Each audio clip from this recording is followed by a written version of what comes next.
Listen, there's three receivers in the NFL to me that are just different than everybody else. In no particular order, Stephon Diggs, DeAndre Hopkins, and our next guest joining us live, Davante Adams. 8 years, 4 Pro Bowls, first player in NFL history with 100 catches and 18 touchdowns in one season, and just a remarkable player. So the obvious question, when I saw you were booked today, just when you heard the Aaron Rodgers stuff, what was your first reaction? What was like the first minute you thought, blank? What did you think? Well, when I first got it, I was actually on the golf course trying to enjoy myself. A couple brewskis out there, so it's a good day. And then I hear that, and it kind of sways it. Obviously, I don't really know what to think. Hadn't really spoke to him, so it wasn't the best news to receive while I'm out there trying to have a good time. But it scared me a little bit. But it was a lot of things that go into this. So I was like, let's just calm down. Let's see what's going on. We'll talk to him, and then ultimately try to figure out what's going on with this thing. Davante, you're a free agent at the end of next year, so you're very, very fortunate that if the Aaron Green Bay thing did not work, you would be on the market, and I'm going to guess you're going to get whatever you want. You're going to get a Stephon Diggs deal. So let's be honest here. This is not a shot at Jordan Love, but if Aaron moved on, you have such an incredible working relationship with him. Would it affect your future in Green Bay? Potentially. I mean, that's my guy. That's the only guy that I've had, other than that 2017 season when he got hurt. It's the only guy that I played with. And, we built up a special connection over the years that has made it, put us both in really good positions in our career. Not that he needed me to come along for it because he was already in that spot, but we established a lot together. So it would change a lot, man. Doesn't mean potentially I'd be gone, but I definitely have to do some extra thinking if my guy wasn't here. Well, first of all, you have the most catches in a single season in Packer history, which is kind of remarkable considering how many great players they've had. All the stats that mattered last year, you were number one in all of them. Here's the thing is that Aaron needs to trust a receiver to throw to him. That's why it can be tough for like Tom Brady rookie receivers. He's hard on him. Aaron rookie receivers. He's hard on him. You built a trust with him. Take me back to your first year or two. When do you think, Davante, you crossed that threshold where Aaron finally said, I trust this kid? It took time, man. I'm not going to lie. It took time before I can, honestly, personally say, we're in that spot and he trusts me for sure. There's been times, throughout my first year, he came to me some critical moments in playoff game against Dallas. But that we hadn't really developed that true trust at that point. So I wasn't really sold that, we have like this crazy bond that's going to turn into something undeniably special. So I would say, obviously, 2015 was not a great year for me at all. So definitely wasn't that. I'll say around 2016, middle of that season, we were having a lot of success, scoring a bunch of touchdowns. I was healthy that year, so I was able to get through it and really just play my game. And, being hurt, banged up in 2015, just the type of player I am and the type of movements that I make. You can't have any, nagging injuries going on with your limbs and ankles and all of that stuff. So being able to be healthy in 2016, I felt like we were able to establish something and kind of snowball that moving forward, and missed him in 17 when he got hurt. But we got right back to it in 2018 and kind of since then just been tearing it up. When I think of Aaron, the two receivers that have really clicked with him are Jordy Nelson and you, Davante. Those are the two that are special.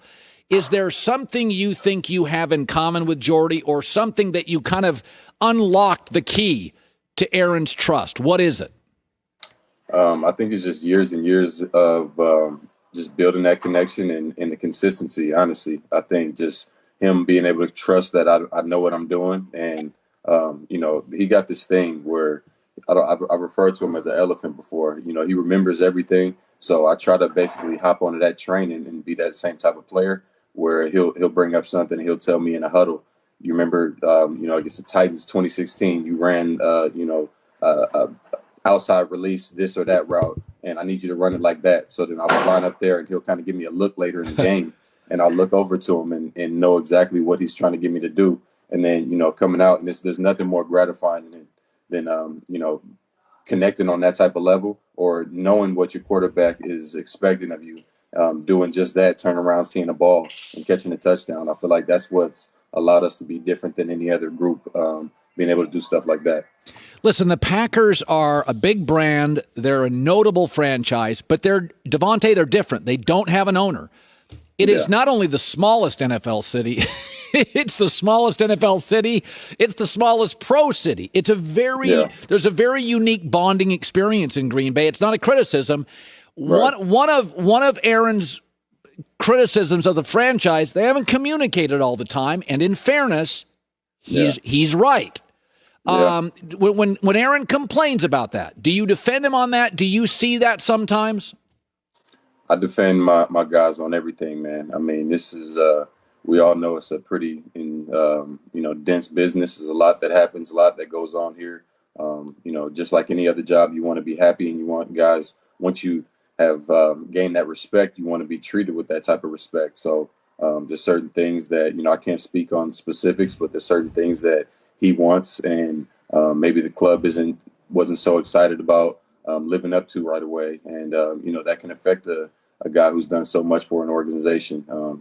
He's put his body and really laid his life on the line out there for that team, for his teammates and everything. So I've been behind him 100% throughout the whole thing. Obviously, I'm praying everything works out and that we get him back, and we can continue to go out there and do stuff like what you see on the screen there, because it's a lot of fun doing that.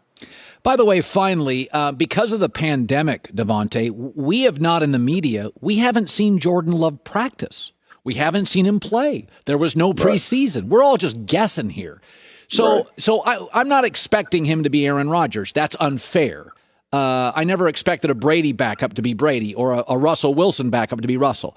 But if I asked you, how far do you believe, if Aaron left, how far is Jordan Love from starting in the league? Another offseason, another year. Could you give me some sense, like, if the worst thing happened and Aaron left, a worst thing for you, how far is Jordan from playing? Is he close? I'd say, and here's it's pretty tough, and like you just stated, not having any real action out there, it's tough for me to assess that fully. Based off what I've seen, he works really hard. He's really attentive, and he's like a sponge with Aaron in that room, just soaking up everything, all the knowledge, different things. And with his mechanics, I know, he's been working on to try to get better and better at. But it's tough because I haven't seen him play, haven't seen him get out there and do a preseason. So after this year, I think we'll be able to give a more accurate assessment of that. Seeing him going against a few other teams, maybe some cross, how they do the training camp practices. Maybe we'll do some stuff like that potentially. So we'll see. I definitely got faith in him that he can get it done. And, whoever's out there, I showed it with, 2017 with Brett Hundley. I'm going to get out there and be ready to ball regardless. Control what I can control. But like I said, Love he's been looking good from what I've seen, but that real live action is what'll really let us know. Well, by the way, if you quit today, you get Hall of Fame votes. You are a spectacular talent. Congratulations on that. You've got something called Optimum Nutrition, Building Better Lives. What is that? Yeah, man. I partnered with Optimum Nutrition. The best in the business. They've done so much for me, my family, the communities the communities that I grew up in. Just putting people in a better position to be able to maximize their potential. And I feel like that's, having a sponsor like that you can trust when it comes to training, especially at the level that we are at. I feel like it's incredibly, incredibly important to be able to trust that and know that I'm going to be getting the best out of, better workouts, better recovery, all this stuff that'll allow me to be at my peak performance. Davante, you're a spectacular talent. It's great to finally meet you. By the way, have you talked to Aaron at all in the last couple weeks at all? Texted him anything? Yeah, we talked a little bit. It's been, a lot is still being, figured out on his end. So it's tough for me to get into specifics and speak on it. Honestly, I would love to. Can't wait till I can just get on here and tell you that he's back and we're back doing our thing that we've been doing. But for now, it's just, you got to iron out a few things. And then, hopefully I'll be back on the show. We'll be celebrating. Taking shots and whatnot. Well, I hope you're optimistic today. Davante, thanks for coming on the show. I appreciate it, man. You're a stud, and I appreciate it.